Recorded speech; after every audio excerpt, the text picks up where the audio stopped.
요한복음 5장 1절로 9절 말씀에 보면 예수님께서 유대인의 명절이 있었는데요. 어떤 명절인지는 구체적으로 나와 있지 않습니다. 명절에 유대인들이 예루살렘 성전 중심으로 모입니다.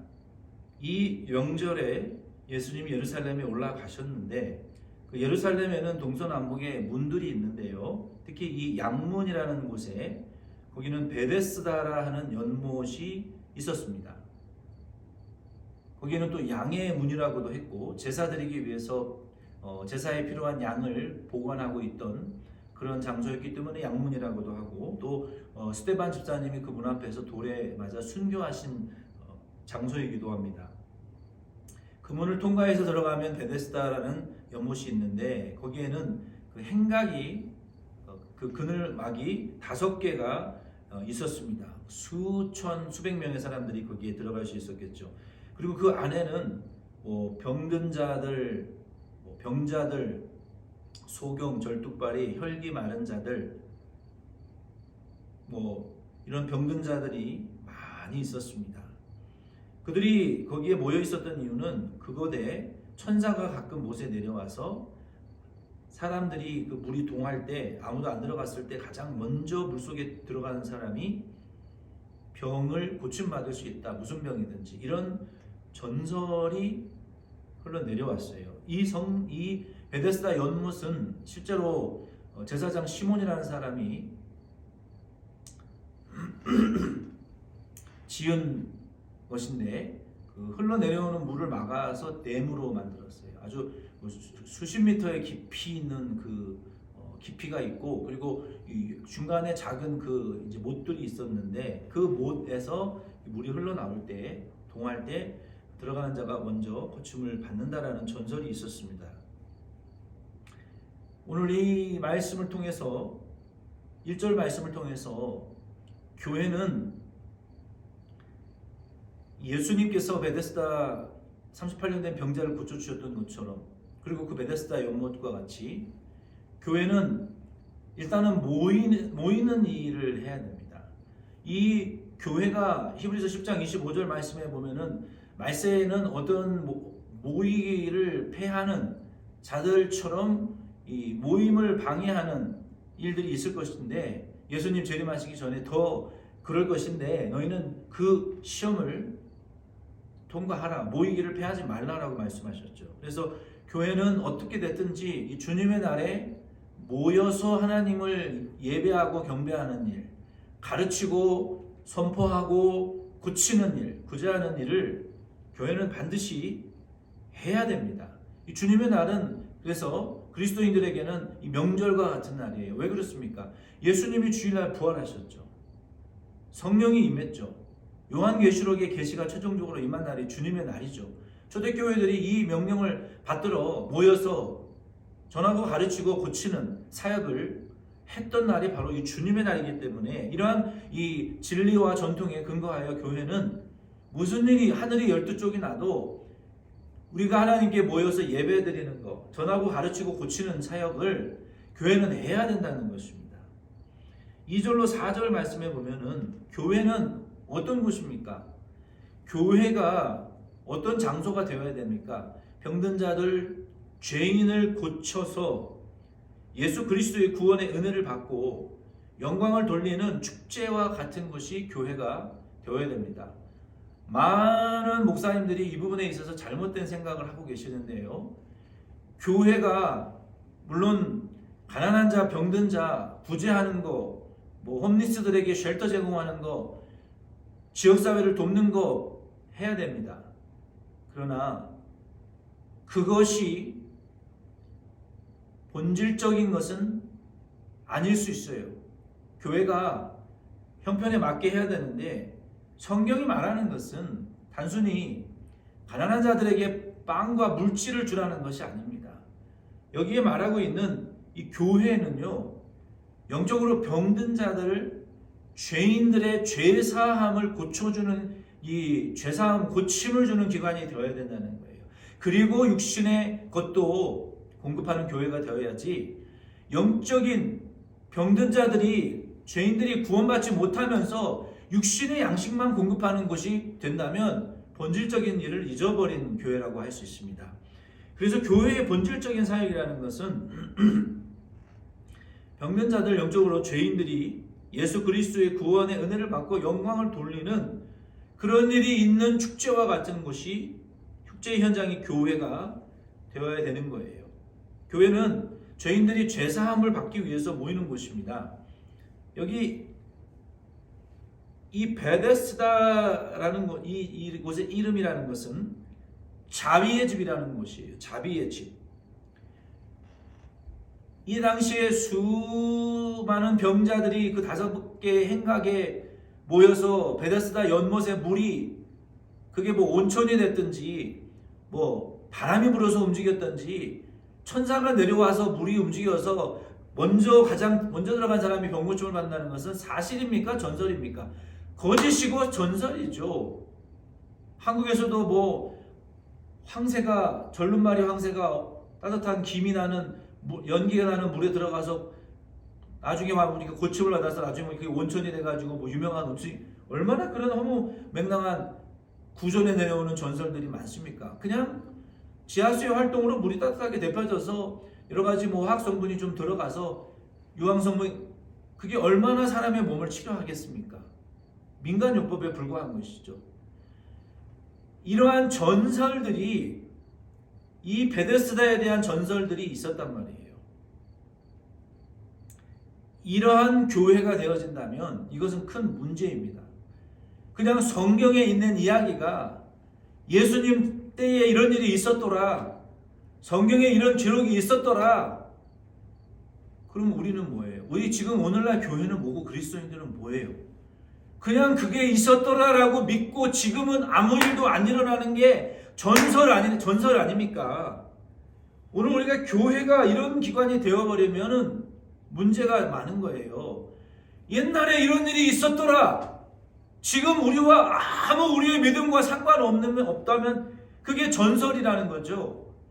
예전에 예수님께서 이렇게 하셨고 우리에게 이런 일을 하라고 명령하셨고 우리도 그의 이름으로 행할 때 이런 일이 일어난다, 죄인들이 죄사함 받는다, 이게 참된 교회의 자비가 흘러넘치는 교회, 껍데기만 교회가 되어서는 안 되죠. 우리가 1절로 4절 말씀을 통해서 우리 교회는 죄인들이 모이는 곳이 되어야 되고, 우리 교회 안에 모신 예수 그리스도의 그 자비의 샘물의 은혜가 샘물과 같이 예수 그리스도 안에 있는 자비, 지옥 갈 자, 마귀의 자식, 어두움에 속한 자, 저주받은 자들이 예수 그리스도의 이름으로 어두움에서 빛으로, 사탄의 권세에서 아버지 아브라함의 품으로, 사망에서 생명으로, 지옥에서 천국으로 옮겨지는 이러한 자비의 은혜가 샘물과 같이 멈추지 않고 솟아나는, 예수님이 하셨던 그 일이 오늘날 교회에서도 일어나는 교회가 베데스다와 같은 참된 자비의 집이 아니겠습니까? 그러나 과거에 성경에만 이런 일이 있었고 지금 우리의 믿음과는 아무런 상관이 없는 전설과 같은 교회가 된다면, 지금 이 요한복음 5장에 전설을 추구해서 천사의 병고침을 추구하는 전설을 믿는 병든 자들의 모인 집밖에 될 수 없는 거예요, 교회가. 그러나 저는 소망합니다. 우리 교회가 실제로 이러한 예수 그리스도의 자비의 은혜가 샘물처럼 흘러 넘치는, 지금도 흘러 넘치는 그런 교회와 기관이 되기를 원합니다. 5절로 7절 말씀해 보니까요, 우리는 예수님께서 베데스다에 38년 동안 병들어 있는 그 분을 고쳐 주셨던 것처럼 우리는 예수님이 하셨던 그 일처럼 그런 분들을 예수님의 자비로 안내해 주는 기관, 안내해 줄 수 있는 그리스도인들이 되어야 됩니다. 예수님이 그 분에게 어떻게 하셨는지 좀 살펴보자고요. 5절로 7절 말씀 중에 예수님께서 그 병든 분에게 말씀을 나누시면서 그분의 상태를 이미 영적으로 파악하시고 보는 영적인 분별력이 있었을 뿐만 아니라 복음을 통해서 고쳐주셨어요. 오늘 이 말씀을 통해서 저와 여러분도 두 가지 정도의 태도를 본받을 수 있기를 원합니다. 첫 번째는 예수님께서 6절 말씀에 보니까 이 몇 가지 대화를 나누시면서 그분을 고쳐주셨는데, 자비를 베풀어 주셨는데, 오늘 이 말씀을 통해서 그리스도인들과 우리 교회 공동체에 이 예수님의 대화에 나타난 복음을 어떻게 적용해야 될지 그 해법을 좀 찾아보기를 원합니다. 첫째 6절 말씀에 보면은 예수님께서 이 자비를 받아야 될 자가 누군지를 분명히 보셨어요. 저와 여러분도 예수님처럼 우리 안에, 우리 교회 안에 혹은 내 이웃 가운데에 자비를 받아야 될 사람이 누군지를 보는 영적인 분별력을 가진 분들이 교회 안에 반드시 계셔야 됩니다. 고린도전서 12장 10절에 보면은 어떤 사람에게는 능력 행함을, 어떤 사람에게는 예언함을, 어떤 사람에게는 영들 분별함을, 여기 영들 분별함을 우리가 좀 보면은 distinguishing between spirits라고 했는데, 다른 사람들에게 각종 방언을 말함을, 어떤 사람에게는 방언을 통역함을 주셨다 그랬어요. 그래서 어떤 분들에게는 이 지적인 은사를 주셔서 말씀을 읽고 깨닫고 가르치고 양육하는 교사와 같은 분들, 이런 은사를 받은 분들이 있죠. 어떤 분들은 믿음과 능력을 행하는 그런 은사가 있는 분들이 있어요. 믿는 대로 일을 해야 되는 분들이, 이분들은 돌아가서 쓰레기통이라도 비워야 되고 식당 가서 칼질이라도 해야 되고 풀이라도 뽑아야 되는, 믿는 대로 행하는 능력이 있고 병 고치는 어떤 그런 능력을 행하는 그런 일을 추진하는 그런 능력이 있는 분들이 있어요. 어떤 분들은 뜨겁게 기도하고 찬양하는 그런 분들이 있습니다. 어떤 분들에게는 영들을 분별하는 은사가 있어요. 이런 은사가 있는 분들이 교회 안에 필요합니다. 예수님은 아무짝에도 쓸모없는 이 베데스다 연못, 전설에나 일어났고 현실에 우리의 믿음과 아무 상관이 없는 그런 교회, 그리고 이기적인 사람들의 틈 속에서 버림을 받은 38년 된 병자의 고통과 죄와 고통을 예수님은 알고 계셨어요. 그래서 그 중에 수백 명 중에 가장 시급하게 은혜를 받아야 될 사람들이, 가장 시급하게 치료받아야 될 사람이 누군지를 알았습니다. 그런데 그 사람은 사람들에게 도움을 받지 못해서 연못에 들어갈 수가 없었어요. 심지어 거기 오기 전까지 병 고침 받기 위해서 많은 의사들에게 돈을 갖다 바쳤지만, 약을 썼지만 고침받지 못했고 최종적으로 자포자기하는 마음으로 베데스다 연못에 왔는데도 그곳에서도 서로 먼저 들어가겠다고, 그 물이 움직일 때 덜 아픈 사람들이 먼저 앞다투어 가버렸기 때문에 자기는 거기에 들어갈 수 없고 자포자기하는, 더 이상 오갈 데도 없어서 거기에 지금 거주하고 있는, 자기 그 병든 자리에 누워서 사는 이런 불쌍한 처지에 놓여 있었습니다. 우리 그리스도인들은 먼저 교회 안에서, 그리고 내 공동체 안에서 이 38년 된 병자와 같은 어떤 분들입니까? 어느 누구보다도 많은 다 아픈 분들 중에서도 어느 누구보다도 예수님의 자비가 정말 시급하고 치료가 시급한 분이 누군지를 볼 수 있는 그런 분들을 증보할 수 있고, 그런 분들에게 예수님의 자비가 흘러 들어갈 수 있도록 섬겨줄 수 있는 영적 분별력이 있는, 특별히 교회의 중직자들, 리더들이 그러한 시각이 있으셔야 됩니다. 우리 중에 자기만 빼고 모든 사람들이 앞서가는 것 같고 잘 되는 것처럼 보이고, 그러나 자기는 아무것도 관심을 가져주지 않는 것 같은 그런 분들도 있어요. 교회 안에도. 심지어 교회에서도 항상 보면 크고 대단한 성공에 대해서 축하하지, 소소한 일상의 기쁨에 대해서는 그렇게 대단히 위로하지 않습니다. 예수님께서 그 병자의 시급함을 알고 찾아가셔서 채워주셨던 것처럼, 오늘 저와 여러분도 우리 가운데 정말 시급한 자, 채워줘야 될 자, 자비로 채움을 받아야 될 자가 누군지를 분별하시고 그 채움을 받아야 될 사람이 누군지를 보는 영적인 시각이 열려지시기를 바랍니다. 다른 사람은 다 제쳐놓고 내가 먼저 제일 받아야 된다, 내가 제일 시급하다라고 다른 사람들을 볼 수 없는 그런 약육강식의 세계가 교회 안에서도 일어나서는 안 되겠죠. 이러한 영적 분별력이 우리에게는 있어야 됩니다. 교회 안에 있어야 됩니다. 7절 말씀에 보면은 우리 그리스도인들은, 교회는 예수 그리스도의 이름으로 병든 자를 인도해야 되고 그들이 믿음을 갖도록 섬겨야 돼요. 예수님께서 네가 낫고자 하느냐라고 물으신 것은 소망과 믿음이 없는 그에게 예수님을 믿는 믿음을 통해서 병고침을 가지라. 예수 그리스도를 믿음으로 병도 고쳐라. 이러한 믿음으로 안내하는 인도와 섬김이었다는 거예요. 질문이었다는 거예요. 이 병든 자는요, 예수님에 대한 믿음이 아니라 베데스다 간헐천, 그 천사의 치유의 전선에 대한 맹신만을 가지고 있었어요.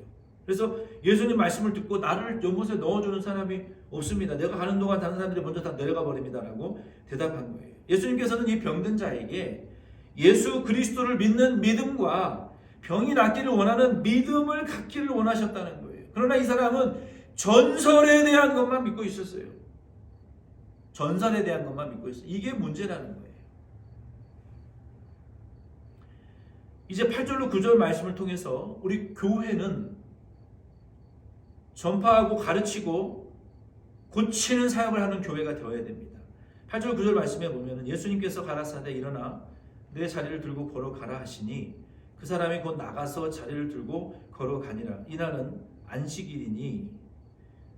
마태복음 4장 23절 24절 말씀에 보면 여러분 자연유클 7페이지에 보면은 기록이 되어 있으니까요. 예수께서 온 갈릴리 두루 다니사 그들의 회당에서 가르치시며 천국 복음을 전파하시며 백성 중에 모든 병과 약한 것을 고치시니 그의 소문이 온 수리아에 퍼진지라. 사람들이 모든 앓는 자 곧 각종 병에 걸려서 고통당하는 자 귀신 들린 자 간질하는 자 중풍병자들을 데려오니 그들을 고치시더라고 말씀하셨습니다. 이 말씀은 신앙적으로 교단을 초월해서 장로교, 감리교, 침례교 다 교단을 초월해서 교회의 본질의 5가지는 공통적으로 다 믿는 진리의 말씀이에요. 이 교회의 본질이 예배와 교회의 본질이 이 3가지의 큰 그 기둥을 이루는 것입니다. 무엇입니까?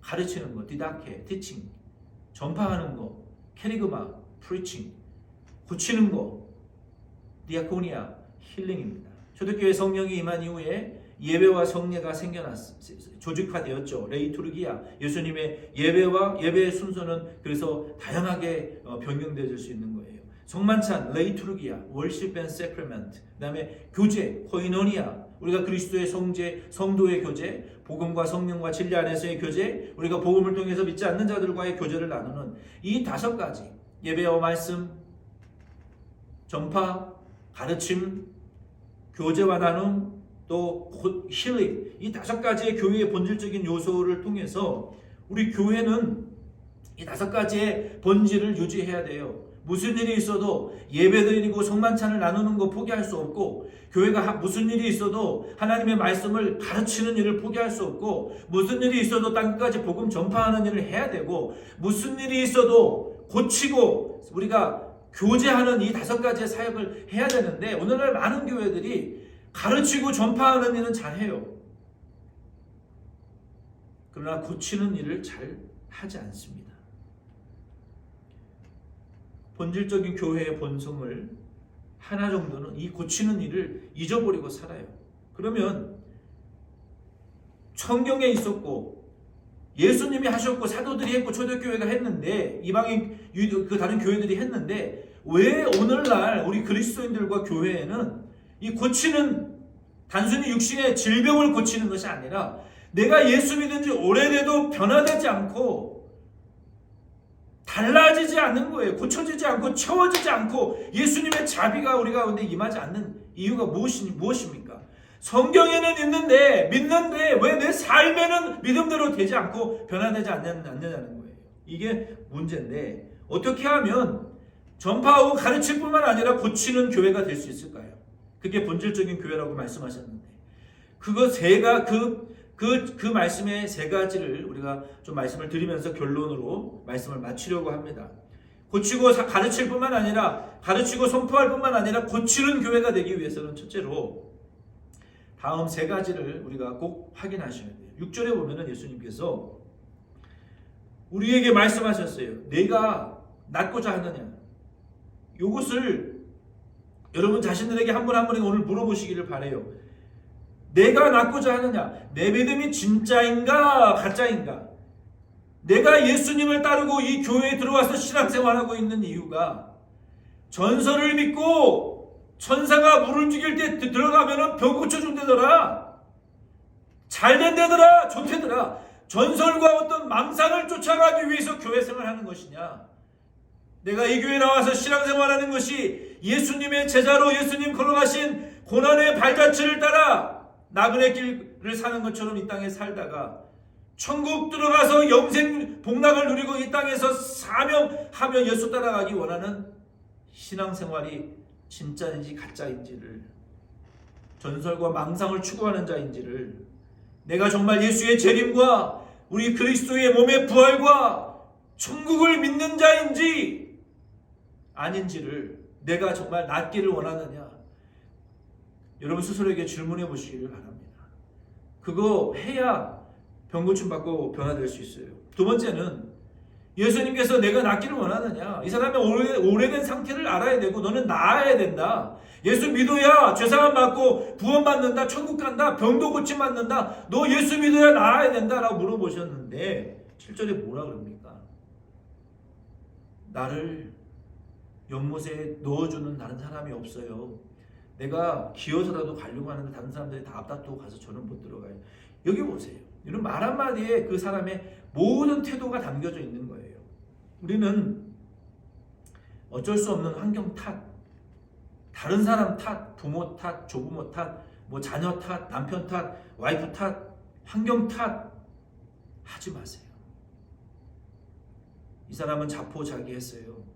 아무도 나를 넣어주는 사람이 없고 사람들도 내게 관심이 없고 다른 사람들은 다 앞서 나가는데 나만 뒤처지. 지금 자포자기하고 있는 거예요. 의존적이고 등 떠밀려 살고 태어난 김에 살고 있어요. 환경 탓하고 다른 사람 탓하고 원망 불평, 이런 태도를 버리라는 거예요. 이런 태도로 살아가 인생을 사는 분들은 아무 변화도 없고요. 점점 더 깊은 열등과 원망의 늪에 빠지고 결국은 이스라엘 백성들이 광야에서 원망했던 것처럼 과연 하나님이 살아 계신 거야? 이번에도 뉴스를 보니까 소송에 져가지고 정말 그 발화물질을 뿌려가지고 아무 죄도 없는, 소송에 졌으면 인정해야 되는데 그걸 못 받아들여가지고 아무 잘못도 없는 사람들에게 불을 질러서 그 인화물질을 뿌려가지고 애매한 사람들이 많이 죽었잖아요. 정말 잘못된 행동이죠. 정말 잘못된, 있을 수는 없는 행동이죠. 벌을 받아야 할 죄죠. 근데 그 사건을 두고 아무도 상관없는 어떤 분들이 거기다가 댓글을 남겨 그 종이를 써가지고 붙여놨어요. 뭐라고 이해합니다. 그분들의 그 안타까운 죽음을 애도하는 그분의 태도도 이해하지만 왜 그 애매한 사람들이 죽은 이 비극을 보면 신이 원망스럽네요. 왜 신을 원망합니까? 결국은 원망하고 불평하다 보면 이스라엘 백성들이 광야에서 하나님이 과연 우리 가운데 계신가, 살아계신 거 맞는가, 과연 하나님이 존재하는 게 맞는가 아닌가라고 의심하게, 원망하게 된다는 거예요. 결국은. 그래서 우리는 원망하지 말고 자포자기하지 말고 남 탓, 환경 탓, 다른 사람 탓, 자포자기 하지 마시라는 거예요. 그리고 또 교회는 이런 다른 사람들에 대한 배려와 다른 사람들에 대한 이 섬김이 없는, 영적 분별력이 없는 약육강식의 세계가 또 되어서는 안 된다는 것입니다. 이것이 두 번째 태도예요. 세 번째는 예수님께서 내 자리를 들고 걸어가라. 내 자리를 들고 걸어가라. 무슨 말씀입니까? 나를 병들게 만드는 자리, 나를 죄짓게 만드는 자리에서 떠나시라는 거예요. 14절 말씀에 보면 이 본문 말씀의 한 제안에서 이 사람의 병은 죄 때문에 생긴 병입니다. 그리고 죄를 지으면 또 심각해지는 병이에요. 예수님이 성전에서 그를 만나 심각해지지 않기 위해서 또 죄를 짓지 말라. 모든 병이 죄 때문에 생기는 것은 아닙니다. 모든 병이 귀신 들림은 아닙니다. 성경은 분명히 말하고 있죠. 하나님의 영광을 위한 병도 있고요. 본문 같은 경우에는 죄 때문에 걸린 병도 있고요. 다른 본문에 보면은 귀신 들림으로 인한 병의 현상도 있습니다. 내가 건강관리를 못해서 우리는 병들게 되어 있어요. 자연적으로. 그리고 한 번 죽는 것은 정한 하나님의 이치시잖아요. 병이 안 걸리는 사람은 없어요. 그렇다고 모든 병이 귀신 들립니다. 모든 병이 죄 때문이다. 아닙니다. 기도하면 무조건 나아야 된다. 그것도 잘못됐어요. 고침받지 못하는 병도 있습니다. 유전적으로 약한 유전자를 가지고 있는 분들은, 면역력이 약한 분들도 면역력이 약하면 우리가 병에 걸리게 되어 있죠. 그래서 단편적으로 말할 수는 없지만 본문에는 죄로 인한 병이에요. 그래서 우리가 죄로 인한 병 가운데 있을 때에는 우리가 병 고침을 받은 이후에 또 죄를 지으면 또 그런 병에 걸릴 수 있단 말이에요. 그래서 우리는 나를 병들게 하는 자의 자리, 죄짓게 하는 자의 자리에서 우리는 벗어나야 됩니다. 어쨌든 우리가 육신의 질병에 걸리지 않더라도 어쩔 수 없이 죄를 짓는 직장이 있어요. 죄를 짓는 직장이 있어요. 여러분, 마리화나를 만드는 잡을 돈을 아무리 많이 준다고 해도 그것이 옳습니까? 콜로라도에서는 합법이라도 아니잖아요. 나를 죄짓게 하고 병들게 만드는 자리에서 떠나야죠. 바꿔야죠. 그래서 우리가 죄 짓는 자리에서, 유혹받는 자리에서 떠나야 변화될 수 있고 병고침 받을 수 있습니다. 우리가 이 세 가지를 하면 내가 낫기를 원하느냐, 원망하고 불평하는 태도를 버리고 죄 짓는 자리에서 떠나야 우리 가운데 변화가 일어나고 죄사함 받고 우리의 영이 중생하고 육신의 질병도 병도 고침받는, 말만 전설에만 있는 자비의 집이 아니라 실제로 성경에도 있고 우리가 믿는 대로 우리의 삶에도 그리스도 예수의 구원의 자비가 샘물과 같이 흘러 넘쳐나는,